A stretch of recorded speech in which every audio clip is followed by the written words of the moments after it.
Warning: our YouTube channel and its videos may contain scenes, language, and content that may not be appropriate for all audiences. These videos include surveillance footage, undercover pursuit of suspects, actual police and rescue operations, and fearless confrontations. If you do not approve of the content, please do not watch our videos. If you wish to continue, we strongly advise that you proceed with caution. Viewers' discretion is advised.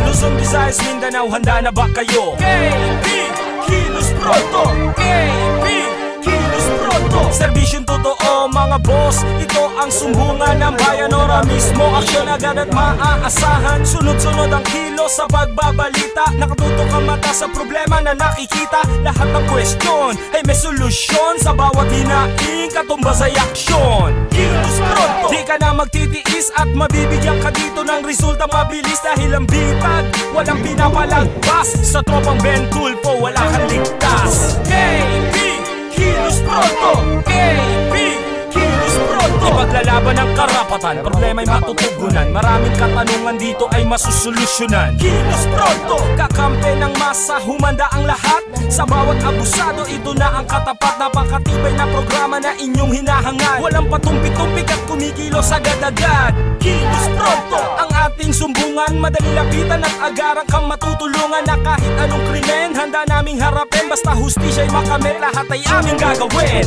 KB, Kilos Pronto!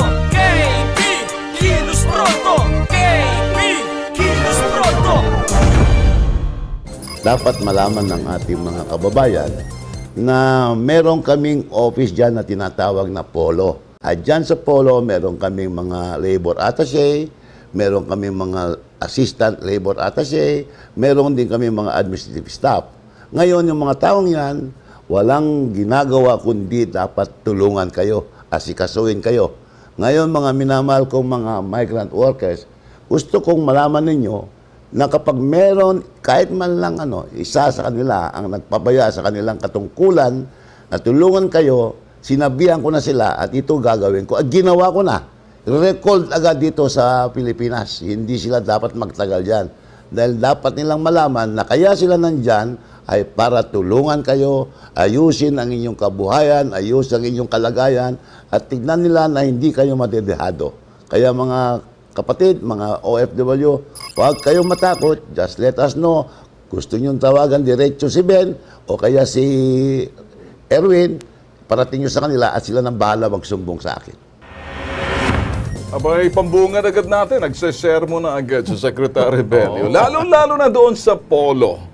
Kasi marami na siyang napauwi. Kaya ito ho, para mga OFW na mga sumusubaybay sa atin, hindi kayo papabayaan ni Tul Erwin. And dito si Mr. Neutralizer. Yan. Si Alex. No. Si Destroyer, ako yun. Si Demolitionist, si Tul Erwin.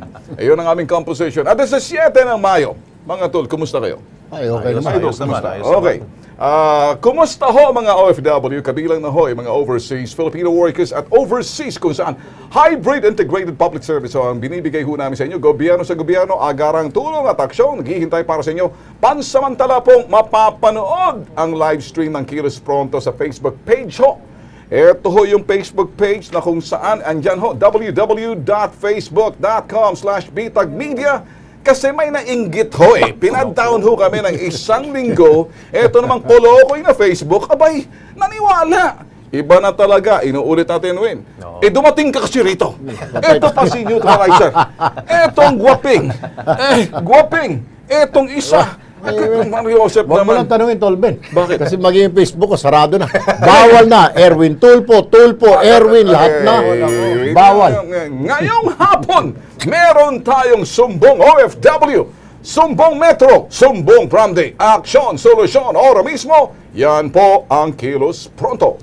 Good afternoon po sa mga kababayan nating OFW sa Middle East. Magandang umaga naman sa mga ka-KP na nariyan sa Northern at Southern America at sa mga OFW na nakabase naman sa Europa. Magandang gabi po sa ating mga kababayan sa Australia, New Zealand at Japan. kayo ay makilahok, makianalisa, mga ka-KP. Interactive po ang programang ito. Tama yan, Erwin. Sa mga kababayan po natin sa Iloilo, sa Visayas, maayong hapon sa inyong atanan at maayong hapon sa atong mga silingan dyan sa Davao. Mga taga Davao. Kumusta na mo diha? At sa mga kababayan po natin, mga Ilocano na nasa norte, Naimbag, Amalem, kada kayo amin. Kumusta po kayo dyan? Luzon, Visayas at Mindanao, mag-post po kayo agad ng inyong po mga komento o mensahe po sa Vital Media Facebook page. Kung meron po kayong gustong isumbong, kilos pronto namin yung aksyonan. Ito ho nag-iisang sumbungan ng bayan sa prime time. Imbestigahan serbisyo publiko, umpisa na. OFW sa Saudi, nagpasaklolo, makakalasana sa abusadong amo, sobra sa trabaho, kulang sa tulog.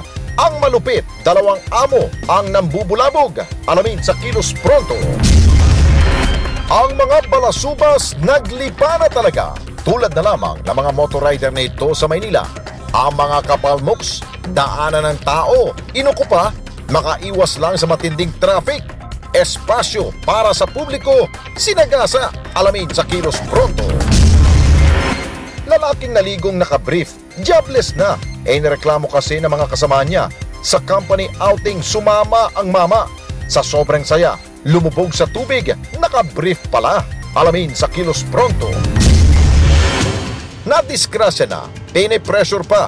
Biktima, pilit pinapapirma sa isang dokumentong ayaw niya. Nasakta na nga, tila nagmamakaawa pa. Makalabas lang ng ospital at makapagtrabaho na. Alamin sa Kilos Pronto. Pinay OFW sa Lebanon humihingi ng tulong. Makauwi sa bansa sa lalong madaling panahon. 12 taon na naging palaboy. Kung magkatrabaho man, walang proteksyon. Alamin sa Kilos Pronto. Tingnan nyo ang mga kolokoy nito. Sutil sa kalsada at pasaway talaga. Kung sumulpot sa kalye, pabigla-bigla. Magawa lang ang gusto. Nakaambang panganib. Baliwala. Alamin sa Kilos Pronto. Sumbungan, imbestigahan at balitaan. Kilos Pronto, umpisa na! Okay, umpisa agad ho tayo dito sa Sumbong OFW. Nagpapasaklolo ang si Anseta Pipitungi. January 2015 ang siya umalis ng Pilipinas para magtrabaho bilang domestic helper sa Aba, Saudi Arabia. Ayon kay Anseta, sobra-sobra ng oras ng kanyang trabaho at halos 4 na oras lang daw siyang nakakatulog sa loob ng isang araw. Bukod pa riyan, 2 amo rin ang kanyang pinagsisilbihan na hindi naman raw kasama sa kontratang kanyang pinirmahan. Okay, kasama natin ngayon sa studio si Victor Valdez, kapatid niya si Anseta, si Mildred Valdez, ang hipag ni Anseta. Okay, kailan yung huling nakausap? Noon pong 1 linggo. Alright. Ano hong sinasabi rito? Tumawag po siya sa akin na nagpapatulong po siya sa akin na pumunta daw po ako dito sa Tulfo. At Okay. dahil meron daw po silang napanood na natulungan nyo para umuwi. Marami kami natutulungan talaga Opo. itong takbuhan Kaya ng po, FW. Kaya po nung pa po sana kami 1 linggo pupunta, kaya lang ang sabi ko po sa kanya hindi agad-agad kami makapunta dahil wala po kaming pamasahe. Hanggang sama kayong nangaling pa niya? Nueva Ecija po. Alright, so kawawa. Bumaba pa kayo para dito. Opo. Ngayong araw, makaabot Kaya lang. ngayon lang po kami nakapunta. Nung pa pong 1 linggo kami pinapapunta para daw po hindi niya na maabutan yung Ramadan dahil pag naabutan pa daw po siya ng Ramadan at nandun pa siya, baka daw po bangkay na po siyang umuwi dahil hindi niya na po kaya yung puyat. Kawawa naman. Lalo ako nalungkot tol, Erwin. Saka Lex, nung marinig sa kanila na Nueva Ecija bumaba pa para Walang pamasahe. makaabot sa atin ang Sumbong. Gagawa tayo ng paraan dyan mamaya na sisiguraduhin natin na hindi mahirap ang pagbalik, dahil may mga sponsor dyan. Anyway, kausapin natin si Anseta mismo. Tingnan natin ngayon. Kumusta ka na dyan, Anseta? Hello? Anseta? Kumusta? Ma'am, nandiyan ba kayo? Nandiyan kayo? Okay, pakilakas lang, nandito, live tayo ngayon sa Kilos Pronto. Sama natin si Tul Erwin at si Alex, si Ben Tulfo to. Live tayo. Kasama natin yung hipag mo rito at kapatid mo.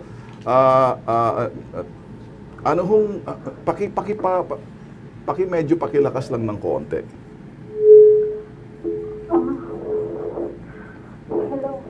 Sige, okay. Narinig ka namin. Bumubulong siya eh. Ikaw ba'y nasa loob ng banyo, nagbubulong ka, nahihirapan ka para magsalita? Oo. Kasi ako dito sa pinatulugan ko, sir, at andun kasi ako sa kusina. Nagluluto ako. Ayun.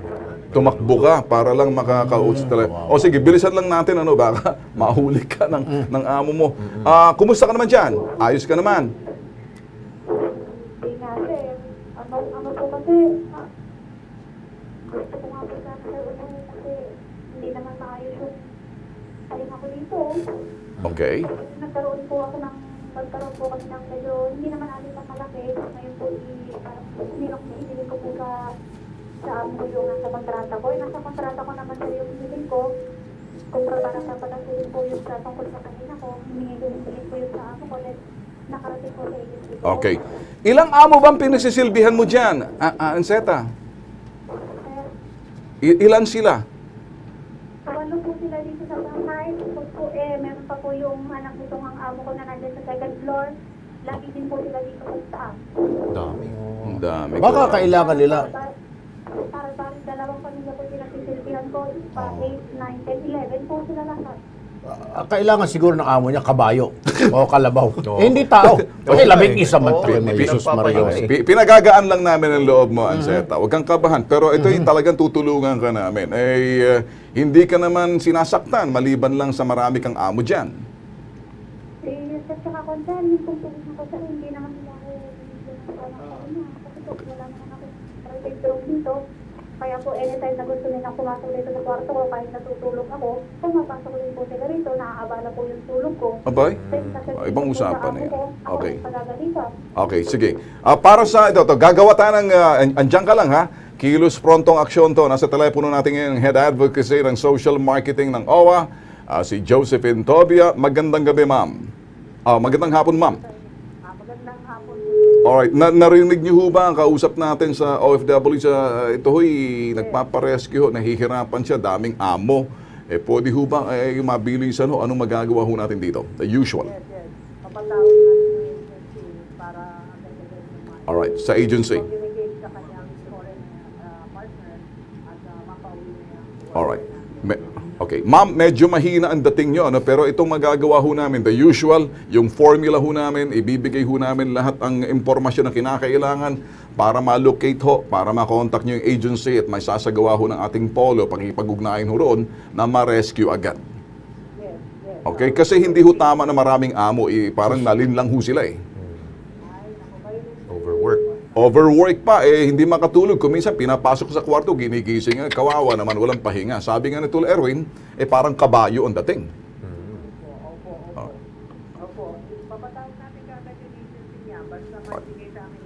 Okay. Ibibigay ho namin sa inyong ito yung mga impormasyon, pero kami ho nakipag-ugnayan sa ABC Manpower Services. Subalit sila ho nagalit pa sa amin, putok sa buho to. Ay sinabihan ho kami, kinakailangan mo na lang mag-imbestiga bago sila magbigay ng anumang pahayag. Tingin niyo ho sa ABC Manpower. Dinaig pa ho ang gobyerno natin na mag-iimbestiga lang para may magagawa. Tingin niyo dito, ma'am. Nagpapatawa. Okay. Ang mga kengkoy. Ma'am, ganito ma'am ang gagawin namin. Bibigay na, pag bababa ng telepono, nandito ho ang pamilya nito, bibigay ho namin. Hindi na off the air na lang ho. Lahat ng impormasyon para ma-locate at magawa ho natin. Pagre-rescue, total inutil naman ho. Wala naman ho pakinabang yung agency. At dyan lang ho kayo ma'am. Kami ho nagpapasalamat. Sa iyo naman, Anseta, nandiyan ka pa? Yes, sir. Yes, sir. Magagawa namin, ibibigay namin ang hindi natin pwede pag-usapan, address, location, para ikay may sagawang agarang rescue, ay hindi po pwede na parang ginagawa kang alipin dyan. Okay? Yes, sir. Alright, sige. Ang naging ano ko po dito, hindi nga po ako nakareklamo kasi po, ang tanakot sa akin itong amo ko, tanakot po kasi ng buo yung nagtatrabaho dito sa agency sa Riyadh. Okay. Hayaan mo ng agency. Basta importante, kami nang bahala dito nito. Ang gagawin natin, may kasama kang destroyer, demolitionist, at may sinasabi nga natin kasama rin, neutralizer. Diyan ka lang, sige, relax ka lang, ipapasa namin para ma-rescue ka. Okay? Doon sa... Maraming salamat. Okay, sige, okay. Okay, sige, dyan lang kayo ha. Okay, kinakailangan dito, ang lagay anong sinabi mo yung palata ng medyo unang aklat. Saan ba natin sa pangalawang aklat? Re-ready ko yung mga salita ni Duterte, una, ikalawa, ikatlong aklat. Anong kinakailangan talata roon sa unang aklat na sabi mo, pag sa unang aklat, galit, di ba? Oo. May kasamang mura. Oo, siyempre. Anong nararapat na salita ang kinakailangan sa unang aklat na talata, 2, 3, 4? 2, 3. Tao, 3. hindi na talata. Kailangan ipalo mo na yung libro sa ulo. Kagaya itong ABC na. Mag-iimbestiga pa kayo, walang hiya kayo. Akala mo si correct kayo. Sino naman kayong demonyo na mag-iimbestiga? Mga buwisit na kalokohan ito, Tolben eh. Gusto lang tayo palayasin yung mga staff natin. Hindi nyo kami mapapalayas. Magtago na kayo mga buang dahil hahabulin namin kayo. Mga hudas kayo. Okay, hindi na muna ako magsalita. Neutralizer. I-neutralize yung mo na. ABC, may gumawa kayo ng paraan, ha? Ayun na. Dahil babanatan kayo talaga nitong dalawang Tulfo brothers. Okay, dito tayo, Ben at Erwin. Marami na rin po tayo pong reklamong nabigyan po ng kilos prontong aksyon. Nasolusyonan po natin yan. Pero may pagkakataon din po na ang inirereklamo po, hindi nakipagtulungan po sa atin. Nagmamatigas at ayaw sumunod po sa napagkasunduan. Tulad ho na nangyari po sa hinawakan po nating sumbong tungkol po sa na-aksidente pong lalaki habang siya po ay nakasakay po sa isa pong jeepney. Detalye po, panoorin po natin.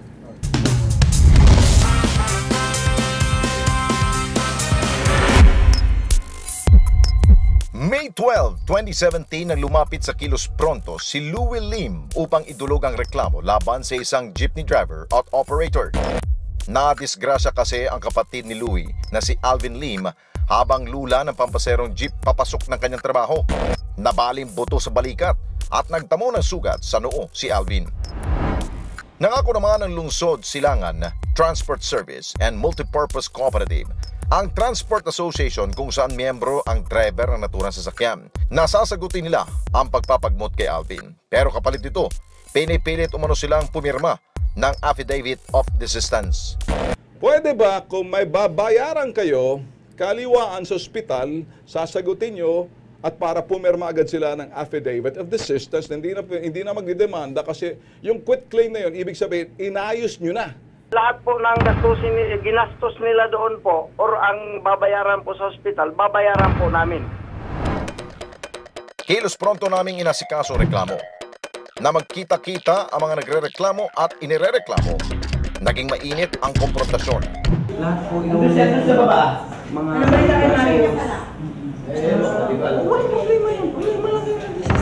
babayaran namin lahat yun. Hindi yung mangyari, pag nailabas yung kapatid ko, pigkarma na lang na hindi matapos yung pag-ayos. Dahil hindi magkasundo, desidido na ang pamilya ni Alvin na magsampa na lamang ng kasong reckless imprudence resulting to serious physical injuries laban sa driver at independent civil action or damages laban naman sa operator nito. Sinamahan ng Kilos Pronto pamilya ni Alvin sa Public Attorney's Office of PAO. Sa tulong din ng PAO, na-discharge sa ospital si Alvin kapalit ng isang promissory note. Nagpapasalamat po sa Kilos Pronto. Inalalayan po ko makakapunta sa PAO upang mailabas po yung kapatid ko at ngayon po ilalaban po namin ang kaso. Maraming salamat po sa Public Attorney's Office, Tolben, Lex, kasi ito Tolben yung para kuan, kailangan pumirma sila ng quit claim na hindi na sila magreklamo doon sa may-ari ng jeep. Yung nagmamayabang dito na presidente ba, yung manager ng asosasyon. Kami yung bahala dyan. Cooperative yun. Pumunta lang kayo dito, ako nang bahala dyan. Tuwan-tuwa naman tayo. Pinasayaw-sayaw lang tayo ng mga loko na ito. At dapat sa'yo, basahan ka ng mga aklat ni Duterte. Engineer, ready mo nga dyan sa unang aklat, talata 22, versikulo 9 hanggang 15. Basa. I will appreciate deeply if we all in government attend to this urgent need.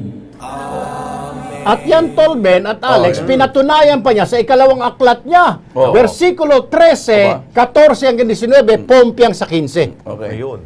Ayaw ko magbalik-balik ang tao. I would like to stress it again. Ayaw ko pahirapan ang Pilipino. Kita mo? Malinaw, ha? Tama. Malinaw. Ayaw na magbalik-balik ang tao. Pabalik-balik, Saan ka pa dyan? Malinaw, ha? Narinig mo na yan. Narinig nyo na kayo mga tiga-polo. Pabalik-balik. Dahil alam nyo pupuntahan ninyo, kasasadlakan ninyo. Wala kayong liwanag na makikita sa kinabukasan sa Sa ikalawang buhay. Puro kadiliman. Ay, sigurado. Sige. Anyway, mga kapatid, dire-diretso po tayo sa public service. Kasama naman natin ngayon si J. Ryan Nunez, isang production helper sa Cosine o Cosine Industries Incorporated. Reklamo ni J. Ryan, tinanggal daw siya ng kanyang kumpanyang pinapasukan. Hindi raw kasi nagustuhan ng may-ari ng kumpanya ang pagsuot niya ng brief sa kanilang outing. Bakit? Isang linggo pa raw siyang siya pinapasok sa trabaho. Pero agad din tinanggal at nagbigay ng evaluation sa kanyang agency. Ay, kausapin natin ang diretso si Ryan. Ryan, outing ito. Okay. Bakit naman, alam mo na magsiswimming kayo? Bakit ka naman nag-brief? Ano lang, parang nagkatawaan lang po kasi kami meron sa ano. Ano meron sa brief mo? Anong meron sa brief mo na wala sa swimming? Public ka. Tapos sir, yung pagkatapos na humingi naman po ako sa kanila ng pasensya, sabi niyo po naman sa akin. Pero puro kayo lalaki? Opo. Walang lalaki? Puro lalaki. Walang babae doon? Yung mga babae po sir, nasa kabilang swimming pool. Bali, kami lang pong isang departamento nandun mga pero natatanaw ka? Kasi po nagsumbong po yung lifeguard dun pero nakikita ka ng mga babae sa kabilang pool. Wala po. Ayun, lifeguard. Tapos, humingi po ako ng pasensya sa HR namin. Kala ko nagkaano na kami. Sabi niya, alam siguro wala kang dalang swimming trunks noon. Hindi, siguro sir. May dala ka? Wala sir. Wala talaga. Pero hindi naman ako sir nakaubad, naka-ganon lang ako. Naka-life. Anong klaseng brief yan? As in tiba? Hindi sir, ano lang. Natural na brief lang yun, sir. Ha? Natural na brief lang. Regular na brief? Regular. Baka naman medyo lawlaw yun. Baka naman yung mga brief na kagaya yung mga nakadlabas sa dila, ng mga nakaganon. Yung mga nakaganon. Sa harap. May parang sahuran doon sa harap. May mga brief na sa diviso. Yung baka ganon. Hindi naman sir. May design yun, wala. Plain. Anyway, Tolben, paring Alex, nakipag-ugnayan tayo sa pamunuan ng Cosine Industries Incorporated. Nakausap po natin na ating staff, ang HR manager ng kumpanya na ayaw na ibigay ang pangalan. At ito ang kanilang paliwanag. Ganda po. Kasi hindi naman yun all boys. May mga girls din pong kasama. So may mga na-offend din naman dun sa nangyari. Because of that, kaya bigyan siya ng disciplinary action. Pero hindi yung termination na sinasabi niya. Alright. May na-offend. Hindi ko maintindihan. May na-offend na narinig ko roon. Pero meron ba kayong libro? Hindi yung libro ni Tol Erwin. Meron ba kayong patakaran? Yan ba'y nakasaad doon sa inyong patakaran? May mga numero din yon na bawal mag-brief sa outing. Wala naman po, sir. Kasi wala bas ng opisina yon. Opo. Ayun nga po, sir. Tapos, hindi po pwedeng gamitin yung ganito libro. Po nangyari. Pag hindi ka sumama sa outing, magbabayad po kami. Abay sa pilitan. Maobliga kami sumama para, syempre, para sa pangkainan din ng pamilya namin. Alam mo, Tol. Agency lang pala siya. So, agency ka. Hindi ka talaga rekta na empleyado nila. Ayun. Okay. Anyway, alamin na natin, Tolben, mula sa Department of Labor, itong si Ma'am Maria Teresita Cueco, ang Director for Bureau of Working Condition ng DOLE. Magandang hapon po, Ma'am Teresita. Magandang hapon po.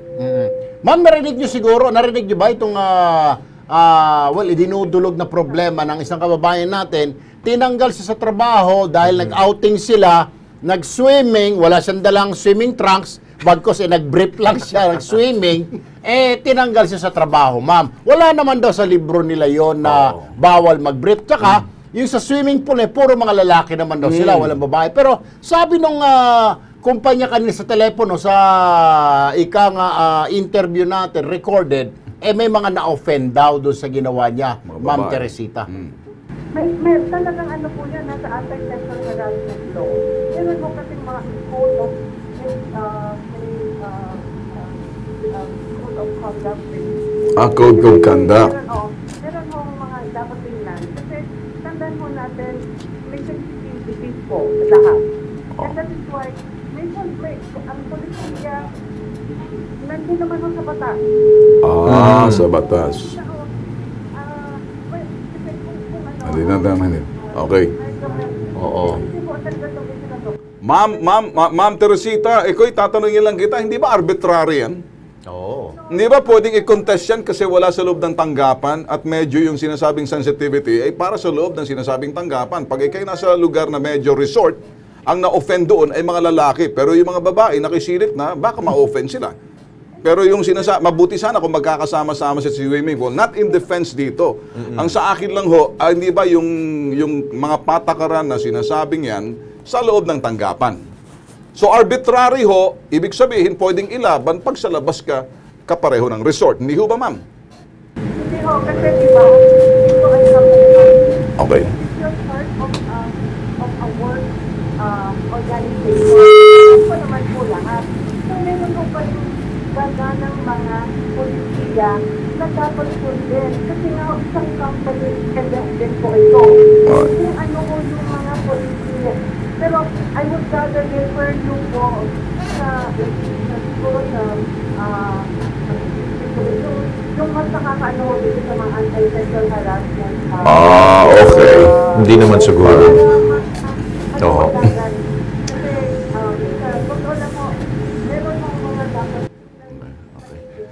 Ako siguro, Ben, no?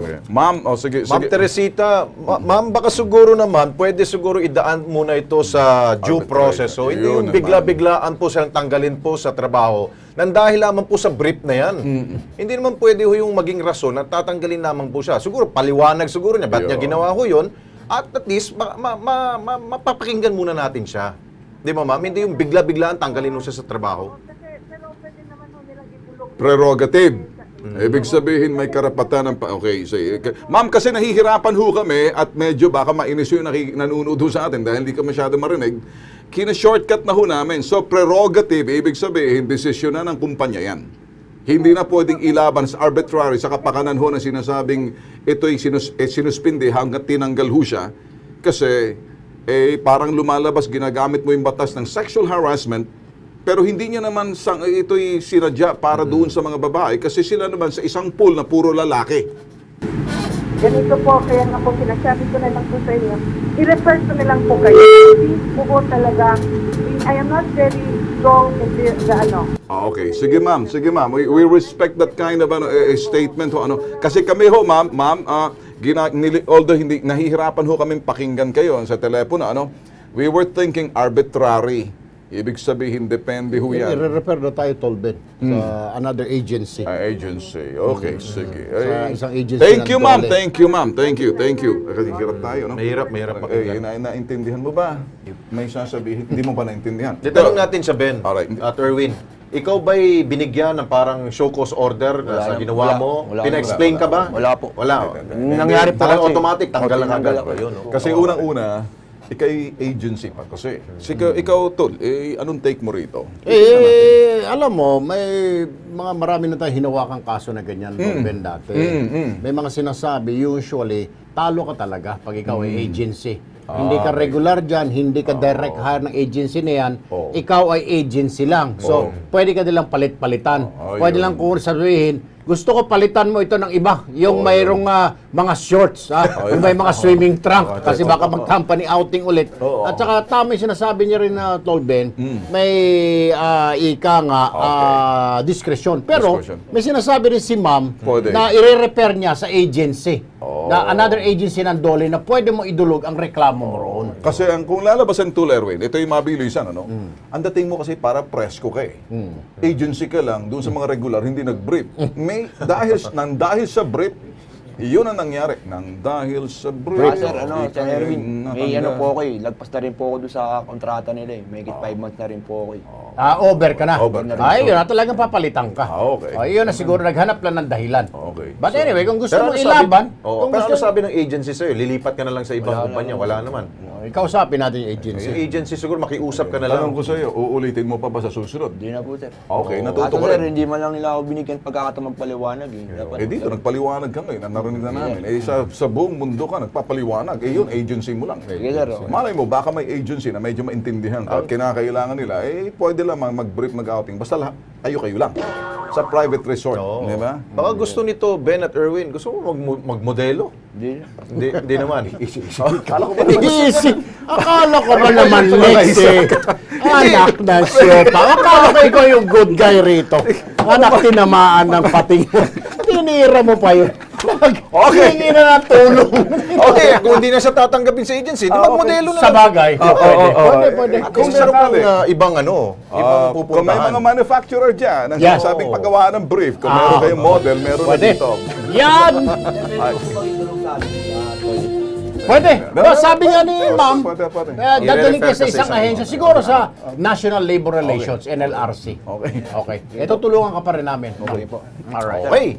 Okay, mula ho sa brief, dito tayo sa kalsada ho, hindi lang ho mga motoristang pasaway, maging mga pedestrian at commuter, nuknukan din ho sa paggawa ng kalokohan. Tulad po nito, panoorin nyo, kayo mag-decide kung nagkamali ba sila dito ho.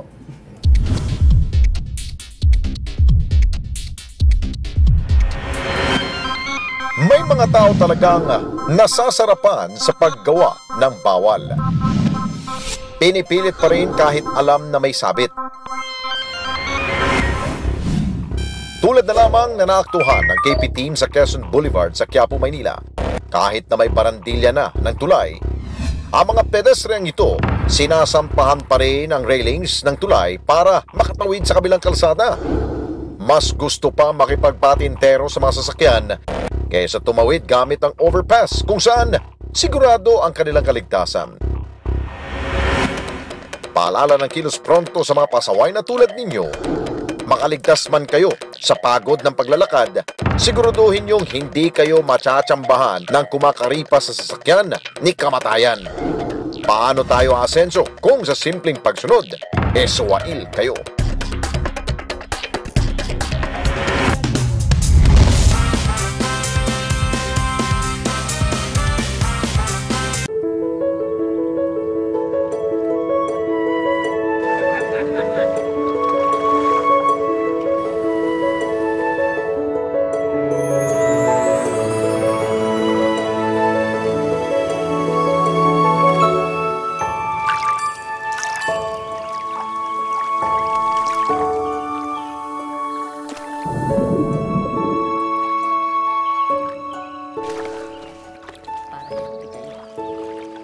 The fish are eating. So should you, anak.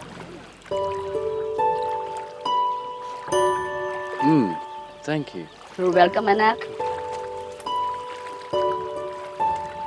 What does anak mean? It means my child.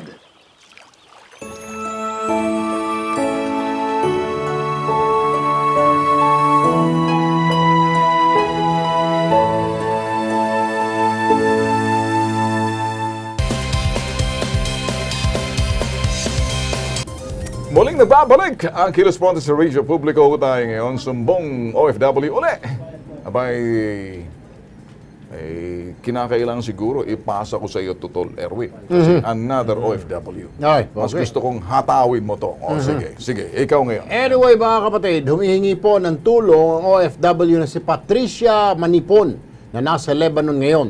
Gusto na kasi niyang makauwi, Tolben, paring Alex, sa bansa matapos ang 12 taong pagtatrabaho sa Lebanon. 2006 nang umalis siya ng Pilipinas. Matapos ang 2 taon, pinaalis na raw siya ng kanyang employer pero kinuha ang kanyang passport at ibang dokumento. Dahil dito, nagpalaboy-laboy na siya at nakitira na lang sa mga kaibigan, mga kapwa Pinoy. Namasukan na lang din siya sa ibang employer ng part-time hanggang sa mag-expire na nga ang kanyang visa. Nakailang ulit na siyang humingi ng tulong sa embahada natin sa Lebanon, pero sinabihan siyang, kumpletuhin mo muna ang iyong mga dokumento at maghanda ka ng $2,500 para makauwi. Kung hindi, mabubulok ka rito sa Lebanon. Anyway, kasama po natin ngayon si Jonalyn. Makauwi na po sa atin. Kasi po, hirap na po talaga ako dito. Matagal na po ako dito. Matagal na pong gusto ko nang makauwi. Kasi marami na akong nararamdaman sa katawan. Kung minsan, naninigas na lang ako, hindi ako makalakad. Please lang po, tulungan niyo ako na makauwi na. Kasama natin ngayon si Jonalyn Andayang, anak ni Patricia. Magandang hapon sa iyo, Jonalyn. Magandang hapon din po, sir. Alright, so mami mo pala yun. Alright, nakakausap niyo naman. Sa ngayon, paano siya nabubuhay doon? Nakikitira na may kahit paano trabaho siya? Oo, sir. Nagpa-part-time daw lang siya doon, sir. Okay, gusto niya na umuwi. Oo, sir. Ang problema, sabi ng embahada natin sa Lebanon, ng Polo o kung sino man doon, ay kailangan mo na maghanda siya ng 2.5. Oo, sir. Ay, Sabi niya sa akin. Patay ka ngayon. 150,000 lang naman yun, Tolben. Ay, nako. Nako, anong sinabi ni Secretary Bello. Bello? Dapat, Abay, kaumpisa tulungan. pa lang natin. Abay, loko-loko kayo dyan sa Lebanon. Yari kayo ngayon. Sino kaya yun dapat malaman? Ako, Nasa linya na ba? Si Aling Patricia? Aha. Sa linya. Okay. Ma'am Patricia, magandang gabi po. Magandang umaga ho sa inyo. Magandang hapon din po sa inyo, sir. Opo, si Erwin Tulfo po ito, kasama si Tolben, at saka si pareng Alex, at saka nandito po yung anak ninyo, ma'am. So, kumusta po kayo sa mga oras na ito? Ito po, may trabaho po ako, pero lumabas po ako para mapakinggan ko po kung ano po yung mga aksyon sa ating complainant. Ma'am, ganito na lamang okay. Ma'am Patricia, sabi sa inyo, sino kausap niya sa embassy nga pala, Ma'am Patricia? Ang nakausap po ay si Miss ano bang pangalan? Pakiulit, ma'am. Pakiulit pangalan. Mr. Alvin Babal at Alvin Babal. Babal o bagal? Babal ang Babal. Akala ko bagal. Ano raw ho trabaho niya, ma'am? Siya ba ay sa Foreign Affairs, Embassy, Polo? Anong papel niya sa buhay? Sabi niya nasa OWA po daw siya. OWA? Siya. Patay kang bata ngayon. Okay. So, ang sinasabi niya, kailangan mo muna mag-produce ng 2,500. Ayun nga po, sir. Hindi ko nga po Para saan daw po yung 2,500 na yun? 100 plus thousand sa atin yun. Para saan daw yun? Penalty ko daw po, sir. Penalty? Nako, delikado. Mayroong ano yan? Ma'am, sandali lang ha. Hindi ikaw mape-penalty itong sino? Mr. Alvin Babal. Mr. Bagal ang mape-penalty. Sandali lang, ma'am. Babal. Babal. Sorry. Ma'am, sandali lang. Pakinggan nyo ho ito. May kakausapin ako, Ma'am Patricia, ha? Si Director Raul Hora Dado, ang Executive Director ng Office of the Undersecretary for Migrant Workers Affairs, o OMWA. Magandang hapon po, Director, sir. Thank you. Good afternoon po. Mayroon po tayong kababayan, si Aling Patricia, nasa Lebanon ngayon, gusto na pong umuwi dahil ala ng mga dokumento, pero before, nandoon na may dokumento siya, kinuha ng kanyang mga lukulukong amo, ngayon po, 12 years na siya doon, palaboy-laboy, gusto na umuwi, pumunta siya sa ating embahada, nakausap niya yung isang Mr. Babal doon, na tiga-OWA daw, pero sabi ni Mr. Babal, may penalty ka na. Kailangan mo magbayad ng $2,500. Naku! Tama po ba ito, Director Dado? Bako sa immigration, sir, we'll clarify on. Because kung yun man ang patakaran ng whole government, we'll have to clarify kung magkano yun, saka kung paano purpose nun. But usually man, hindi naman dapat ang mga officers provide ng any amount na indiscriminate or uncalled for. No? So we'll have to investigate. So, what you're saying, sir, kailangan niya magbayad or hindi? Hindi, usually po, ang pag may ganyang amount, we'll have to check baka yung penalty ng immigration. Baka yung pong sinasabi. Sa immigration? Verify. Kasi kung matagal na siyang TNT doon sa isang bansa, like any other country, kakaroon ng penalty sa immigration. However, wala namang overstay. Pambayad yung kababayan natin, we'll have to negotiate para hindi ba yan. Ayun, yun po yung sinasabi nila. Yun po ilalapit sana namin sa inyong tanggapan, Director Dado. Alam ko talagang pambayad, sir. Abi, nakikihingi-hingi lang. Minsan-minsan may trabaho, minsan wala. At gusto na pong umuwi. Yun po yung inilalapit namin sa inyo, sir. Baka ma-override na lang yung 2.5 na yun. Matulungan po siya ng inyong tanggapan o ng embassy natin at mabayaran yung 2.5, Director. Oo, so ang orders po namin or instructions sa aming mga teams dun sa abroad is for them to negotiate with the whole government para matanggal yung penalty. To negotiate pa. Okay, doon sa penalty. O sige po, ganito na lamang, Director. Siguro, papapuntahin po namin sa inyong tanggapan. Ito pong anak ni Ma'am Patricia para po mabigay detalye sa inyo at mga dokumento, etc. kung anong kailangan po ninyo. Bukas na bukas, Director Dado. Sige po, siguro makausap namin sila and then we can plan a strategy. Alright, maraming salamat po, Director Dado ng OMWA. Ma'am, Ganito na lamang, pupunta ako kayo bukas. Dalhin niyo lahat ng mga dokumento, mga kung ano ni mami niyo para matulungan. Ang hinahabol natin kasi nga, ang problema si mami mo, yung pambayad. Pwede naman daw i-amanos na lang o itabla na lang yon. Baka matulungan nga ng OMWA doon sa Lebanon. Ano po? Yun ang papakiusap natin. Ano? Salamat, sir. Sige po. So, ulitin ko, hindi bagal. Ha? Babal. Sa babal. Alam mo, Tol Benigdas, napakahina kasi itong kuha natin, kaya ang parinig ko bagal eh. Babal pala. Pero, babal. Babal. Okay, ayun, good. Babal. Ayun. Dito tayo. May baho tayo, mga ka-KP. Gusto ho ng ating pong gobyerno na palakasin pa ho ang ating pong turismo sa Pilipinas. Gusto nyo ba mag-relax nang hindi na ho kailangan pong lumabas pa ng bansa? Siyempre. Dito lamang ho yan. Ha? Bakit hindi nyo subukan pupuntahan ang... Saan? Mahilig ba kayo sa orchids? Orchidarium. Yan lamang po yan sa Luneta o Rizal Park. Nakapunta na ba kayong dalawa? Pupunta ako!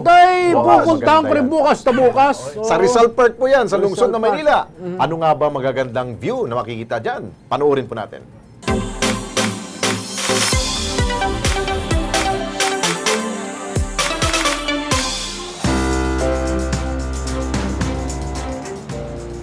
Stress na ba kayo sa hustle and bustle ng Maynila? At feel nyo mag-relax sa isang serene and quiet spot that is close to nature? Visit the newly renovated Orchidarium in Luneta. Hindi lang magagandang bulaklak ang sasalubong sa inyo. Mare-relax pa kayo sa romantic ambience nito.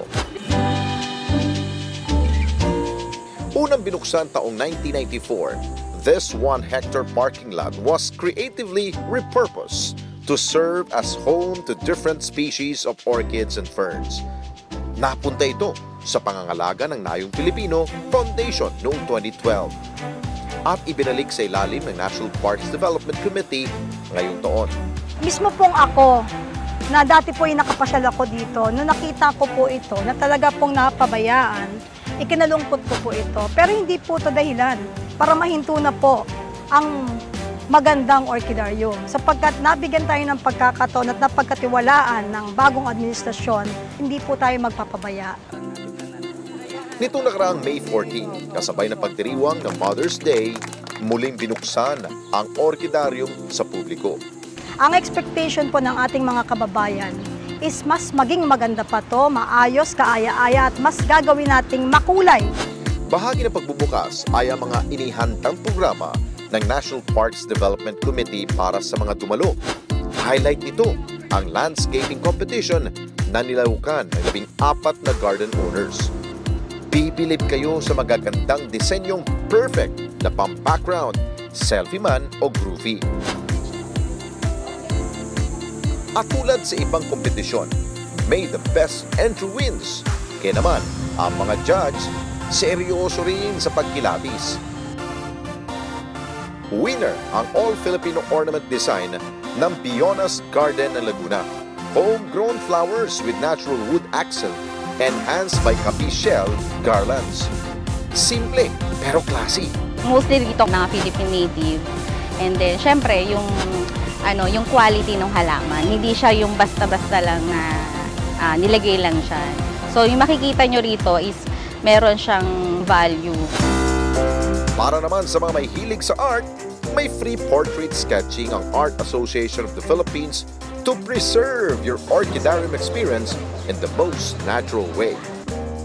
And to cap off the event, isang matamis na harana naman mula sa University of Santo Tomas Choir.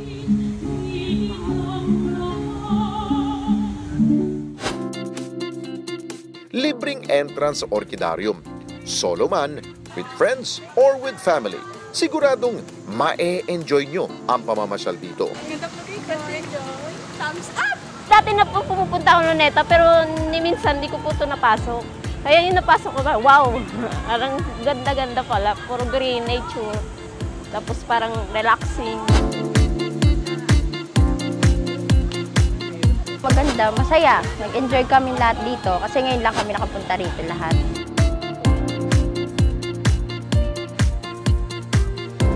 So napakaganda kung talaga pong lalo nating pagagandahin at i-maintain na ng tama At hindi po tayo yung parang umpisa tapos ihinto.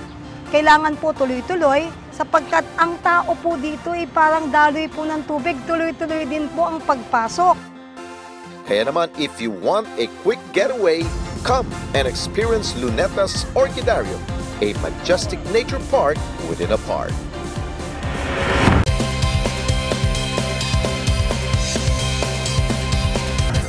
Alright mga kapatid, dire-diretso tayo. Kasama natin ngayon si Gina Sederio, isang tindera po ng isda sa Bulacan. Inireklamo niya ang developer ng bahay at lupa sa San Jose del Monte, Bulacan na kanyang nabili noong December 2015. Ayaw daw kasing ayusin ang adjustment ng kanyang monthly amortization. Ayon sa kanya, kaya raw siya nagbayad ng advance payment na 500,000 pesos noong January 2017 upang bumaba ang babayarang monthly amortization. Ayon pa sa kanya, ilang beses na raw siya nagpunta sa developer para bawiin na lang ang kanyang advance payment na kalahating milyon, pero puro pangako lang daw sila na ayusin ang kanyang papeles. Makakausap po natin ngayon at live dito sa aming studio si Ma'am Gina Sederio. So Ma'am Gina, nagbigay kayo ng 500. Ano ang dahilan nila na hindi nila na a-adjust yung monthly amortization ninyo? Ano daw po, late daw po yung bayad ko, kaya kailangan daw bawasan nila ng 15,000. Ngayon po hindi po ako pumayag kasi hindi naman po ako late. Sabi ko, ika-cancel ko na lang. Itutuloy ko na lang po yung monthly ko buwan-buwan. Alam mo, Tolben, paring Alex, tinatawagan natin yung PA Properties pero ayaw sumagot. Dinededma yung tawag natin. But anyway, ma'am, sandali lang. Ano po, hihingi po tayo ng payo, ha? Ayaw naman ho namin magdunong-dunungan dito. Pero alamin po natin mula kay Attorney Aika Ong, ang Executive Officer ng Office of the CEO and Commissioner ng HLURB. Magandang hapon po, Attorney Ong. Magandang hapon po. Ma'am, meron po kami isang complainant dito, si Ma'am Gina. Kumuha po siya ng bahay dyan po sa Del Monte, Bulacan. Ngayon, para bumaba yung monthly amortization niya, ang ginawa niya, nagdagdag siya ng 500,000. Tama, Ma'am Gina? Para bumaba ang monthly amortization niya. Wala naman daw nangyari. Ang sinasabi, late daw ang payment, etc. Kailangan bawasan pa ng 15,000. Ngayon, hinihingi niya na lang yung refund niya. Abi na ulit dahil hindi naman na bumababa yung monthly amortization ko. Hindi naman daw ibinibigay, Attorney Ong. Ano ho ang pwedeng gawin? Meron bang habol si ma'am para mabawi muli yung kanyang kalahating milyong ibinayad? Good evening po. Clarify lang po, Chief of Staff lang ako sa Chief Executive Officer ng HLURB. Yung pwedeng nagawin niya po is pwede siya file ng parang complaint letter sa region na may jurisdiction ng development. So kung sa Bulacan yan, then I think may regional office naman tayo na malapit doon. HLURB? Sa HLURB. May form yan na parang isi-fill up lang niya, tapos tatawag sila ng parang conciliation, mediation procedure para mag-meet yung developer tsaka yung buyer, si ma'am, tapos pwedeng i-explain kung bakit, and if pwede, i-settle na lang, like kung gusto niyang ma-refund, i-refund na talaga yung amount na binayad niya. Alright, so Ma'am Gina, ganun na siguro. Nagawa niyo na ba yan? Pumunta na kayo sa Region 3 HLURB? Hindi pa po. Gawin ninyo, ma'am. Ano po? Puntahan ho ninyo. Kailangan ho ninyo, tulungan namin kayo. Tutulungan namin na gusto niya ng referral, re-refer namin. And then, pag walang ginawang action, balikan niyo ho kami rito para kami ho kumausap sa HLURB Region 3. Ano po? Attorney Aika Ong, maraming salamat po, ma'am, for your time. Magandang gabi po. To clarify lang din po, hindi niya kailangan magdala ng lawyer or anything kasi conciliation, mediation. Sige. Kayo na agad, punta kayo sa office namin para makakailan agad ng letter. Thank you, ma'am. Thank you. Ma'am Gina, gano'n na lang po. Hindi na kailangan lawyer, pumunta na lang kayo doon. Ano po? Saan po ako pupunta? Sa HLURB po sa Bulacan, ma'am, sa Region 3. Alright. Diyan po ako pumupunta sa Lagro. Diyan po yung opisina nila. Hindi po. HLU sa gobyerno, doon nyo po irereklamo. Yung sa Lagro, yung sa developer yun. Doon kayo sa Bulacan. Sasamahan ka namin dahil ang ginawa niya, principal reduction para bumaba ang kanya. Tama. Makukuha mo yun kasi dinugas ka eh. Loko-loko yung... loko-loko yung developer mo. Pero di ba, dadaan muna natin sa HLURD. Okay. Okay, magbabalik po tayo dito sa Kilos Pronto.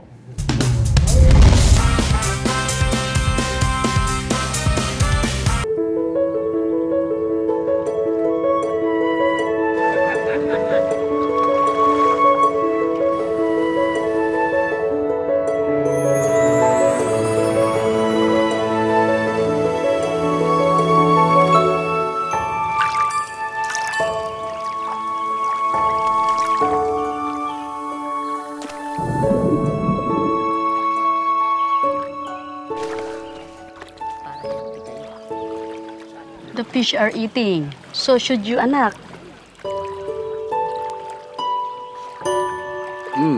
Thank you. You're welcome, anak. What does anak mean? It means my child.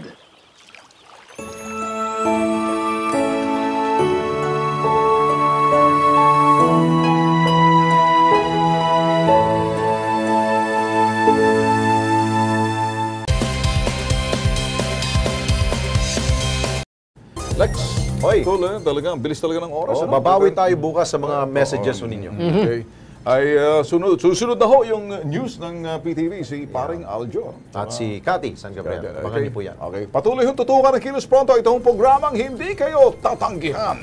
Maliit o malaking problema, hindi namin pinipili. Basta may solusyon, tutukan namin ang inyong sumbong. Hanggang bukas mga ka-KP, mga panibagong sumbong na naman, aksyonan natin ang ihatid namin sa inyo bukas. Higit sa sumbungan, investigar at isyong kailangan solusyonan, serbisyo pampubliko dapat kilos pronto!